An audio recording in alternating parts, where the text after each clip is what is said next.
Heddiw dwi'n Nghoed Nercwys sy'n cael ei reoli gan Cyfoeth Naturiol Cymru.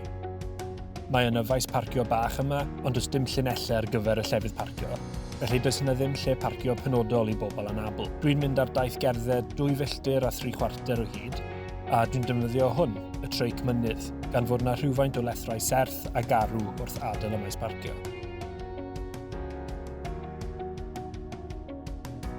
Mae yna gat ceffyl 2 ffordd ac mae'n bosib y bydd angen cymorth ar rai i weithio'r glicied ar ddechrau'r daith. Wyneb greian wedi'i gywasgu sydd i'r llwybr. Dechreuwch ar y daith drwy ddilyn yr arwyddion coch i gyfeiriad y cloc. Wrth i chi droi'r chwith oddi ar y brif drac, byddwch chi'n dechrau dringo i fyny'r bryn. Mae'n bosib y bydd rhai pobl yn cael trafferth gafel ar hyd y rhan hon, oherwydd mae'n mynd yn eitha serth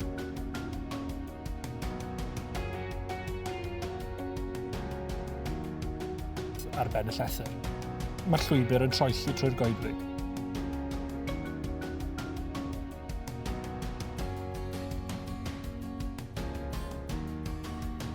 Daliwch ati i ddilyn yr arwyddion i gyfeiriad y cloc.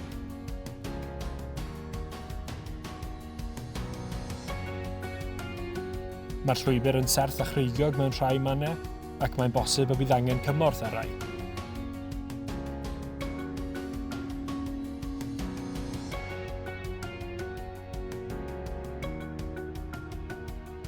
Pan fyddwch chi wedi cyrraedd top y goedwig, fe welwch chi'r golygfeydd anhygol yma.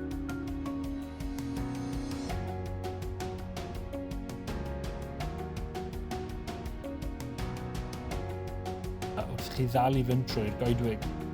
Mae hi'n gallu bod yn wlyb a mwdlyd mewn rhai mannau, yn enwedig ar ôl glaw trwm.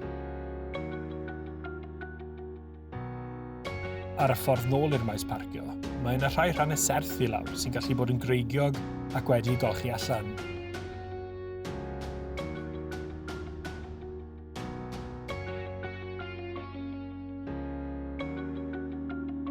Wrth i chi nesau at ddiwedd y daith, cadwch olwg am y byrdde gwybodaeth am y mwyngloddiau plwm oedd yn arfer bod yng Nghoed Nercwys.